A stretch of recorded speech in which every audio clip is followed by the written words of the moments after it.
Don't forget, you can reach the latest episode of Potomac Watch anytime. Just ask your smart speaker, play the Opinion Potomac Watch podcast. From the opinion pages of the Wall Street Journal, this is Potomac Watch. Welcome back. The polling on this is pretty remarkable. Last year, there was a poll by Gallup, and the headline, this is the headline, "Sharply More Americans Want to Curb Immigration to the U.S." Obviously, this was in the middle of the Biden mess. But if you scroll down, support for Dreamers, even despite that headline, is very high and very broad. Support for allowing those brought to the U.S. illegally as children the chance to become citizens, 97% of Democrats say yes, 82% of independents say yes, 64% of Republicans say yes. So there's a place, Monet, where this has been a known issue for a long time. There is clear public support for it across the political spectrum.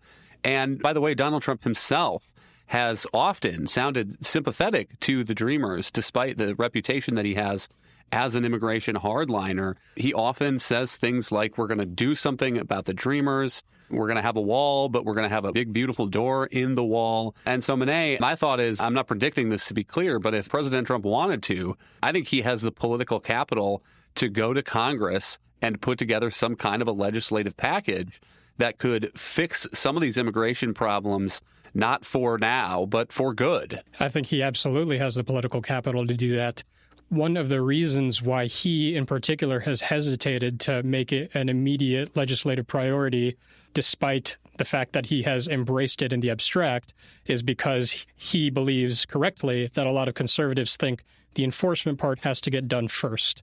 There have been all of these pitches for grand immigration compromises going back decades, and often they will fall apart because conservatives, both among voters but also legislators, feel like they are not going to be able to get the actual enforcement done, securing the border and deporting illegal aliens who are already in the country. And so they don't want to confer permanent legal status on the Dreamers if they don't think the enforcement piece is going to be there. Well, now, with the Trump presidency, it seems like that enforcement is really actually getting done. He has as much goodwill with some of the hardline immigration hawks as he possibly could have. And so people will feel more confident saying, okay, we can take that subsequent step of granting legal status to these very sympathetic Dreamers who are in this country. I also think one of the holdups has been that people predicted that Democrats aren't going to want to give Donald Trump a grand bargain on immigration because of how toxic a lot of Democrats view his enforcement policies as being. They oppose a lot of the deportations. And so even Democrats who are desperate to get a deal for the Dreamers historically might hesitate to sign on to any kind of major immigration bill that is going to be signed into law by Donald Trump and is going to have his brand attached to it. But I think that we've already seen Democrats be more willing to work with Republicans on immigration legislation in this Congress. A lot of Democrats in the Senate got on board with the Laken-Riley Act, which was intended to make sure that criminal migrants can be detained by ICE. And so I think they're feeling the pressure to get on board with immigration policy to the point that a lot of them, especially if they have the carrot of being able to confer legal status on the Dreamers, are going to say, hey, I'm actually going to sign on to this. And that's something that a lot of voters in my state or in my district are going to understand because of how much public opinion has shifted on immigration. So there's definitely not going to be a better time to get that done. And it'll be interesting to see whether President Trump understands that and decides to move forward. That's a big part of the political opening, Kim, is Democrats who saw that they got walloped last year in the November election, and in large part because of these immigration failures. The other part is just that Trump has such a reputation on the immigration issue that he might be able to bring along Republicans into some kind of coalition, even if some of them are in disagreement about the Dreamers or some of these other ancillary immigration issues. So I guess here's my wild idea. Oklahoma Senator James Lankford wrote an immigration proposal last year that didn't get over the finish line. John Fetterman of Pennsylvania has been pretty outspoken on the Democratic Party looking for a way forward. Get those two guys in a room together and see what they can come up with on the immigration issue. Kim, you get the last word. Maybe.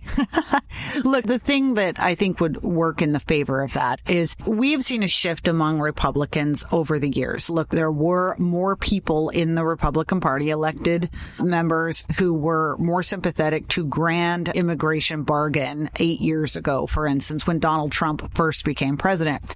Joe Biden managed to unify Republicans around a new rallying message, and that message has been, and it's been a great one for Republicans. It's resonated politically, but also because of the practicalities. Their new message has been, we're happy to talk about all of this once security is dealt with. Border security must come first.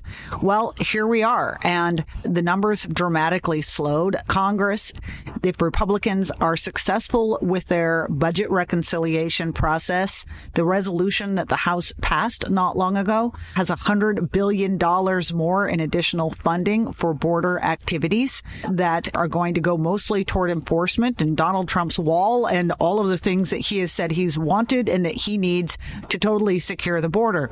Once that's done, which again, in theory, could be in a matter of months if they get reconciliation done, then they've accomplished that goal. And the argument was always in their own words, once that's done, then we'll talk about everything else. That would be Donald Trump's opportunity because he can look to the American people and say, hey, look, see, borders under control. We now once again have control over our sovereign independence here. This is not a daily threat. We have the ability to look at this, step back, and have some smart discussions, debate, and compromises now on how you overall modify our immigration system. Will he do that? I do not know. I agree with you, Kyle. I think that it would be lasting for his legacy. He certainly has the credibility to do it, given the change and the success he's already had.